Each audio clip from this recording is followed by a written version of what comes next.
Welcome to SVG-TV News for Tuesday, March 12, 2019. I am Yvette Bowens with the details. SVG is being encouraged to capitalize more on heritage tourism. The suggestion was shared by a tourism consultant at the opening ceremony of the 6th Garifuna conference today at French's House. The conference, which was hosted by the Garifuna Heritage Foundation and the University of the West Indies Open Campus SVG, has attracted several international consultants who will be facilitating sessions on the Garifuna heritage. Larissa Pugsley-Kidd tells us more in this report. Exploring the Garifuna and Kalinago heritage and culture, cultural survival, youth and opportunities in heritage tourism.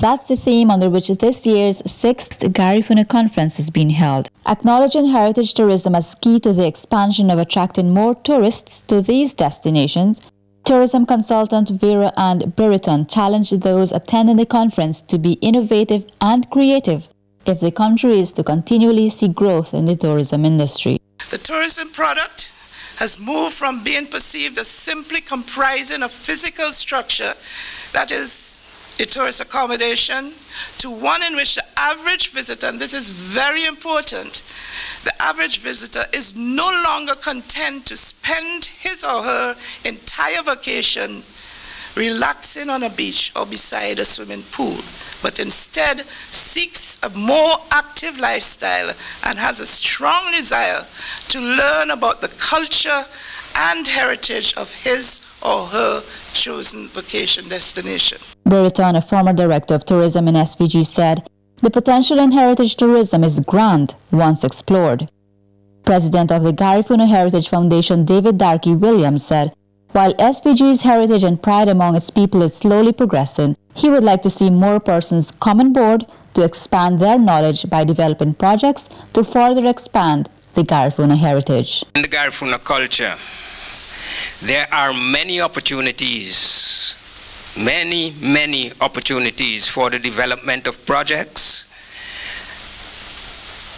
and economic endeavors that could be beneficial to every one of us and the country if you and I are willing entrepreneurs.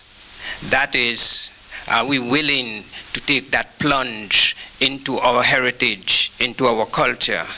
Representing the Ministry of Culture was Cultural Officer Anthony Tibbles, who charged all participants to grasp the knowledge shared at the conference and put it to good use. Of our building of identity, of building of self-reliance, of reaching into an appreciation of self, which, as we grow our confidence, allows us to appreciate that what we have is important, valuable, and desired by those who visit us. The University of the West Indies Open Campus SVG has collaborated with the Garifuna Heritage Foundation to host the 6th conference, and its head of site, Deborah Dalrymple, stressed the importance of having such conferences. In keeping the Garifuna heritage at the forefront of our consciousness, the leadership also endorses the collaboration of open campus sites with indigenous communities and their struggles for cultural retrieval and survival. Later this year, the UWI Open Campus in Dominica would join with scholars of the University of Bedfordshire in hosting a country conference entitled Creole as Cultural Heritage, Framing, Strengthening and Advocating. Some of the facilitators of the two-day conference includes professors, researchers, historians and doctors in culture and indigenous studies. Reporting for SVG-TV News, Larissa Pugsley-Kidd. Tourism consultant Vera Ann Britton has expressed concern about SVG's tourism strategies that she said seem to be limiting the country's tourism potential even with the operation of the Argyle International Airport. Britton, a former director of tourism with years of experience in the field, made her concerns about the tourism sector known at the opening of the 6th Garifuna conference today at French's House. I'd like to express, but not necessarily alarm, at the excellent performance of the international stay of arrivals in 2018, but more a feeling of concern for SVG. Why a feeling of concern, you may ask? And that is because I am not convinced that this country has a clear policy and direction on where, how, by whom, and how much, including economic, social, and environment parameters for tourism development following the completion and operationalization of the Argyle International Airport.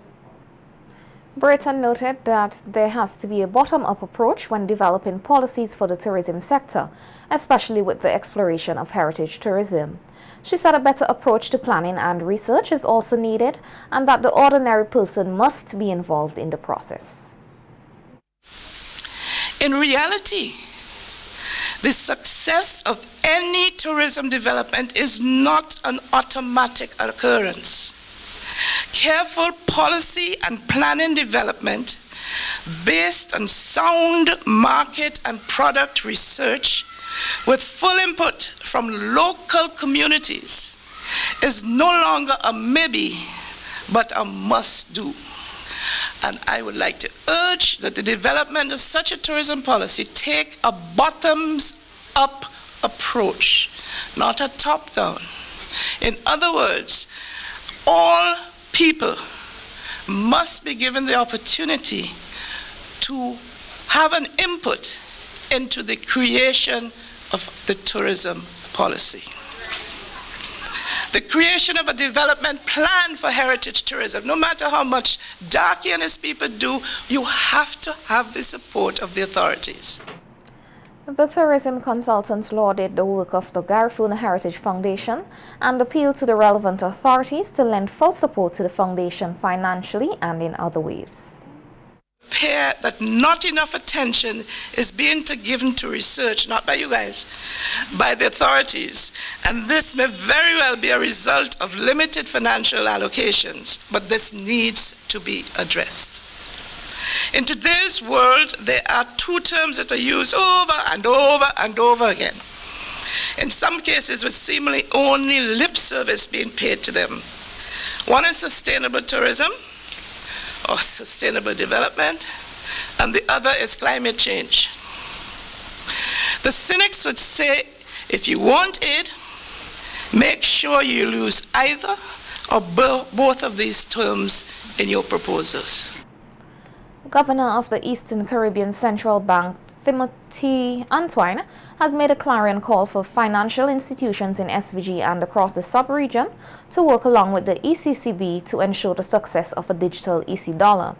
He made this call as he spoke at a news briefing today, which was broadcast across member states, during which time he provided an update on the blockchain-issued central bank digital currency pilot project. Antoine said it is time for the region to move into the digital age, as modern technology will be able to assist with the development of the sub-region. He said the digital currency will have tremendous advantages and explained what it will be used for. The digital currency will operate alongside cash as currently obtains. So you have the physical cash and you have the digital cash. They are both cash. Yes? So they will continue to operate alongside each other. And indeed, many of you are aware that later this year, very soon in fact, the ECCB will be launching a new family of banknotes using polymer. And we look forward to that soon. The DXD, or digital dollar, will be used for financial transactions between consumers and merchants, including peer-to-peer transactions, all using smart devices. The objective of this pilot project is to assess the potential efficiency and welfare gains that could be achieved: deeper financial inclusion, faster economic growth, resilience, and competitiveness in the ECCU from the introduction of a digital sovereign currency. The ECCB governor said network security is an issue and the institution is utilizing the expertise of professional stakeholders to ensure the safety of the digital currency. He said the public must also be educated on the use of the digital currency. He said the ECCB will be engaged in activities in all member states with this in mind. The pilot will be executed in two phases: the development and testing for about 12 months, followed by a rollout and implementation for about 6 months. Throughout the 18-month period of the pilot, there will be education initiatives to facilitate active public engagement throughout all member countries. So not just the pilot countries, all member countries. The pilot will be deployed in about three countries, based on the interests expressed by participating institutions, as well as a institutional capacity, as well as some kind of geographic representation. So we'll be looking for one of the islands from the leewards, one from the windwards. We'll be looking for indigenous bank, an international bank, a non-bank financial institution. And of course, these players will have to have the supporting infrastructure that we require. And it's not a lot, but we'll make that very clear when we engage them. Antoine said the input of the financial and technology service providers is crucial to the successful testing and implementation of the digital EC dollar. Here in the ECCU, we have to make sure time doesn't pass us by. We can no longer be patient when our economies and people demand transformation. I say the time to act is now. I issue a clarion call for partnership. We invite all of our banks, financial institutions, non-bank financial institutions to join us in this endeavor, to make their wallet services available so that we can test and learn from this experience. We also invite our telecommunication service providers and other technology companies to join in this effort, as together we develop a digital ecosystem from which our region can reap huge digital dividends. Most importantly, we invite the citizens and residents of the ECCU to share our views, to share your views on how this pilot can best serve you and serve and advance our development.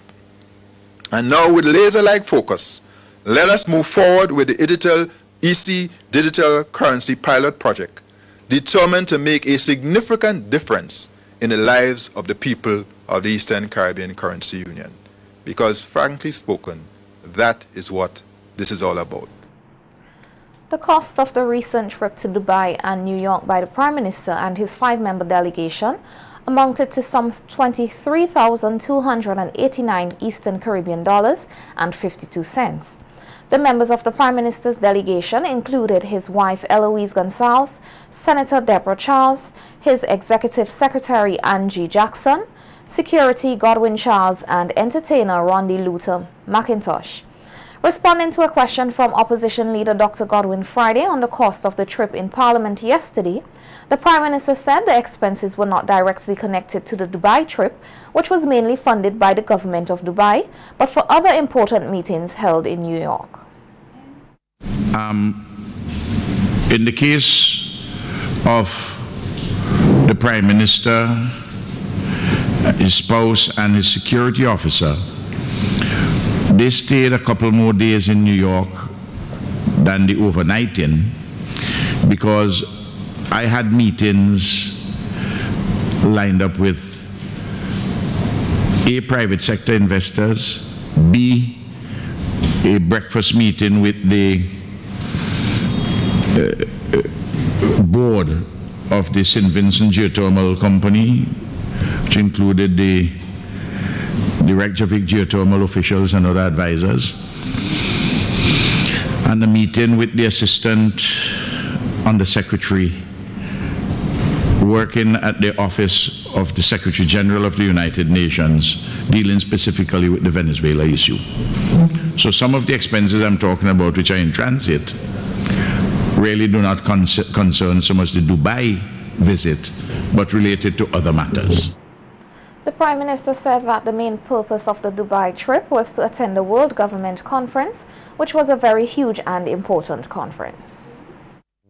The conference itself is not so much the event, but the other heads of government, heads of state, with whom I exchange information with, and also leaders of international organizations.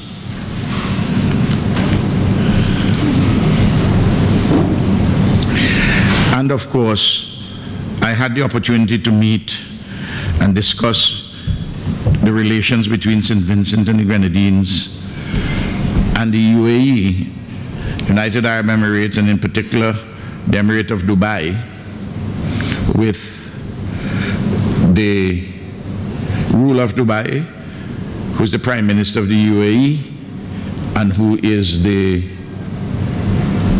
Vice President of the UAE. And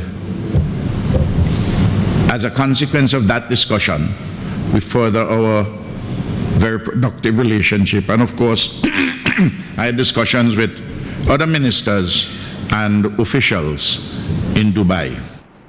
Prime Minister Gonzalez further noted that SVG will benefit from approximately $5 million secured during the Dubai trip. The process is moving smoothly. Half is being given this year. That's why we have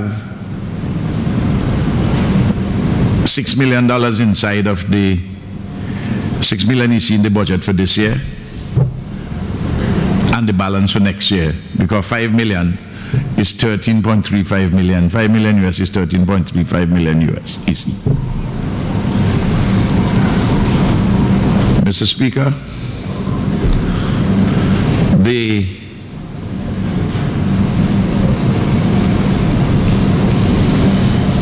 $500,000 US annually, which goes to Zero Hunger, is now being up to $750,000 US. The SVG medical cannabis industry doesn't have a limit of how many farmers will be allowed to have a license to cultivate marijuana for medicinal purposes. So says Minister of Agriculture Subota Caesar in his response to a question in Parliament yesterday by opposition MP for North Leeward Roland Patel Matthews. Presently, we are receiving formal requests, and we have letters from the Rastafari Farms Incorporated, which is a group of Rastafarians from the Rastafarian community. There's also a request from the Cannabis Revival Committee, and another request from a group called the Traditional High Grade Cultivators, THC Farms. Of the 2,500 farmers presently cultivating cannabis, how many will be granted license? Mr. Speaker, I cannot preempt or guess a number who will even apply for license. The Act, the Medicinal Cannabis Industry Act 2018, does not have a limit. I think that will answer the question more directly. The Act doesn't have a limit on the number of traditional farmers to be granted a license. In fact, Section 53(1), paragraph H, addresses the issue of the traditional cultivator's license. It continues into Section 58(1). Minister Caesar said in relation to access to land and availability of lands for traditional cultivators, a special cabinet committee was established to deal with these matters headed by the minister responsible for land, Montgomery Daniel. And this committee will obtain technical advice from the chief surveyor. The mandate is to identify lands suitable for the cultivation of cannabis for traditional cultivators. This committee is expected to report to the cabinet by the end of March 2019. Hence, the process of the allocation of lands is in its preparatory stage. Presently, Mr. Speaker, traditional cultivators are submitting letters of requests for lands with the intention to cultivate cannabis and other crops. Interestingly, some of the persons who are expressing an interest, who are identifying themselves as traditional cultivators, because remember the Act, the Cannabis Cultivation Amnesty Act 2018 and the Medicinal Cannabis Industry Act 2018, it specifies who is a traditional cultivator. Minister Caesar said that the Cabinet Committee will consider whether the lands are in good condition for the cultivation of marijuana for medical purposes. The committee established by the Cabinet to address the issue of lands will be considering at first instance lands owned by the Crown, and definitely these lands must be in an agri-ecological zone for the feasible cultivation of cannabis. Now, in St. Vincent and the Grenadines, Mr. Speaker, the areas where cannabis is currently cultivated, in the emerging industry, different locations, honorable member, will be identified. But as someone who is well aware of the geographic circumstances and the biology of the plant is not advised to be grown anywhere, anywhere. So these areas would have to be identified, because you're talking about issues of irrigation, which could drive cost of production up. You're also addressing issues of the availability of electricity and different things that would affect the cost of production. The Agriculture Minister further told Parliament that one of the central pillars of the Medical Cannabis Industry Act 2018 is the operationalization of the Medical Cannabis Authority, which he expects will commence work by the end of this week. Sustainable farming practices is of critical importance if this country is to make full use of its water resources and at the same time preserve it for future generations. The comments were shared with our news team during a visit today with representatives of the Forestry Department and the National Parks, Rivers and Beaches Authority to the Montreal area, which is an important area of water supply to many householders. The visit comes as this country prepares to celebrate International Day of Action for Rivers on Thursday.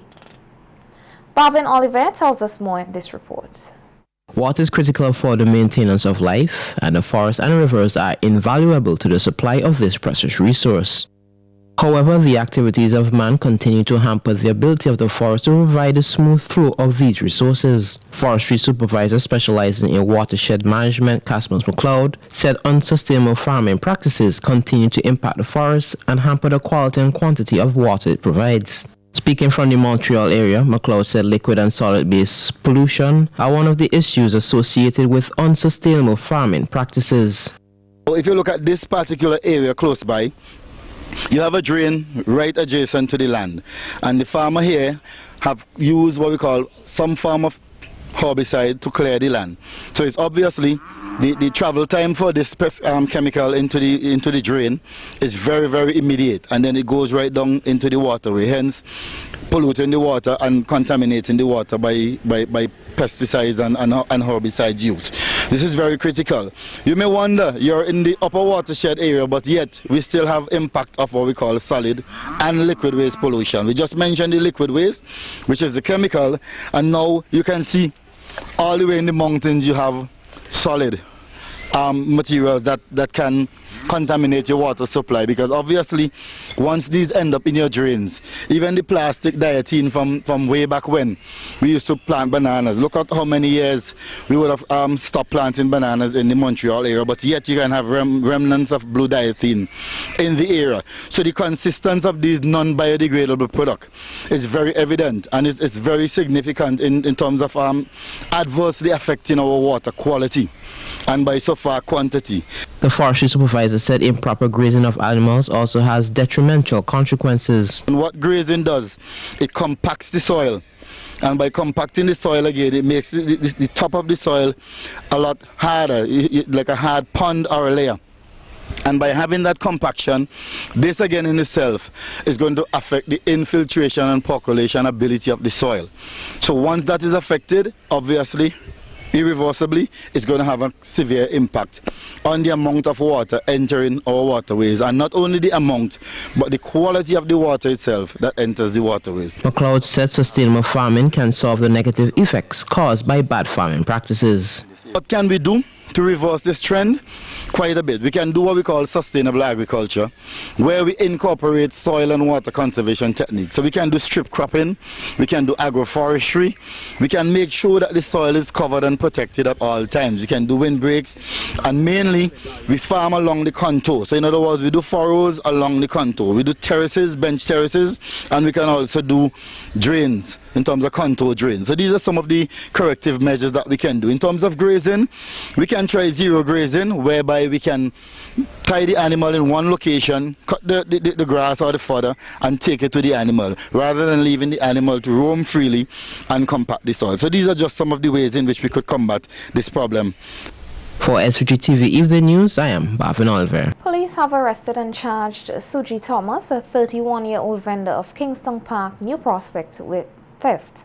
The accused allegedly stole 11,180 Eastern Caribbean dollars in cash, 2,120 European dollars in cash, 3,480 United States dollars in cash, 2 cellular phones valued $1,100, and a gold-plated chain valued $35, the property of 2 Union Island residents and an 18-year-old student of Mount Pleasant, stolen between March 8th and 9th at the Cobblestone in Kingstown. Thomas is expected to appear before the Serious Offences Court to answer the charges. The police have also arrested and charged Emmanuel Johnson, a 51-year-old technician, with several counts of indecent assault and abduction. The police said the accused on multiple occasions allegedly indecently assaulted an 11-year-old student between 24th and 25th September 2018.